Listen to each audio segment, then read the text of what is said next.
Hi, I'm Shenna with IdeateTV, and we're here with Pen Farthing, who is the starter of Nowzad Dogs, also author of One Dog at a Time, and CNN's Hero of the Year 2014. So can you tell me more about your organization? Yeah, we're a non-profit here in America, and we actually help to reunite soldiers with the stray dogs and cats they actually adopt during their tour of duty in Afghanistan. And today we've actually helped over 850 soldiers to bring back those dogs or cats that have made such a difference to them while they've been serving overseas. And so if the soldiers move, how do you help them bring their pets to where they're at?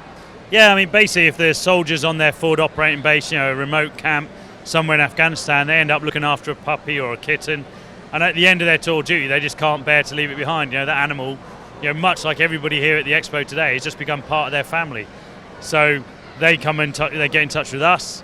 We then get that animal from wherever the soldier is in Afghanistan to our clinic in Kabul, where we vaccinate the animal, we neuter it, and then we help the soldier raise the funds to actually get the animal from Afghanistan back to the USA and part of their family. It sounds like such a really great idea. How did you come up with it? I actually was a serving Royal Marine for the British Armed Forces in Helmand Province in 2006. So I actually rescued a dog that was being used sadly for dog fighting, thinking I was just going to kick him out of our compound because I'd done my bit. But I didn't realise over a period of days me and him would actually become buddies. And by the end of my tour, he was my companion. I spent my time when I wasn't on duty or on patrol just pretending I wasn't in Afghanistan by being with him. So I couldn't bear to leave him behind. So I actually got him from where we were in the town of Nowzad, hence the name of our organisation now, out back to England, where he lived with me for the last 7 years. And then, can you tell me more about your book? Is that story a part of One Dog at a Time?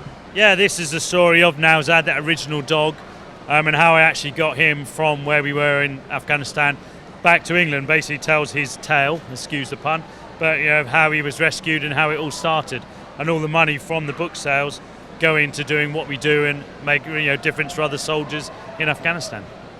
And is Nowzad here, or is he back in England? Or Nowzad, sadly, he passed on just at the end of last year. We'd had him for 7 years, and he was quite old when I rescued him originally, so he suddenly just got too old too quick last year. But I still have one of the other dogs he rescued, a dog called Tally, and she's waiting for us back in England when we fly home at the end of next week. Oh, that's amazing. Is there a picture of Tally here too? There isn't actually. We don't have a picture of her here.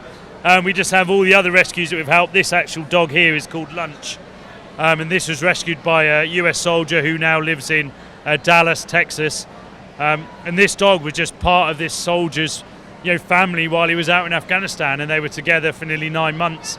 So when he came to leave, he just couldn't bear to leave this dog behind. Oh, and I could totally tell he's a really cute dog. So I understand that your shelter is the only shelter in Afghanistan? Yeah, we've got the only official shelter in Afghanistan. We're really proud to say that we've actually got 2 female Afghan nationals who are now fully trained as veterinarians. These 2 girls are in their mid-20s. They absolutely love the work they do, trying to take care of animals. That was actually what they wanted to do throughout school. They both speak perfect English. They're on Facebook. They're very much the modern women now of Afghanistan who actually want to get out there, get jobs, be educated, and make a difference for their country, and these 2 girls are doing it. And how is the country accepting the shelter?